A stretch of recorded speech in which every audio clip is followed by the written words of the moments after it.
Hello, কি খবর সবার?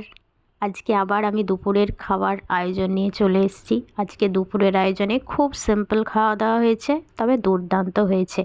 প্রথম পাতে খাওয়ার জন্য হয়েছিল ফুলকপি ভাজা, যেটা দারুণ ভাজা হয়েছিল, আগের দিনের মতো সেদ্ধ হয়ে যায়নি।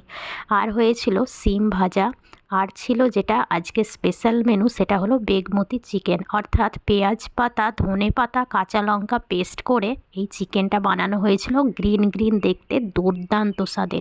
মশলা সেরকম কিছুই লাগে না, তবে খেতে হয় অসাধারণ। তো প্রথম পাতে আমি খেয়ে নিয়েছি ফুলকপি ভাজা দিয়ে ভাত, যেটা আমার খুব ভালো লাগে। আর শীতের আমার প্রিয় সবজি হচ্ছে শিম ভাজা, যেটা দুর্দান্ত ভাজা খেতে লাগে। আর এই যে সেই চিকেন, একদম মখমলের মতো ক্রিমি ক্রিমি গ্রেভি হয়েছে, দুর্দান্ত স্বাদের সেই চিকেন রান্না।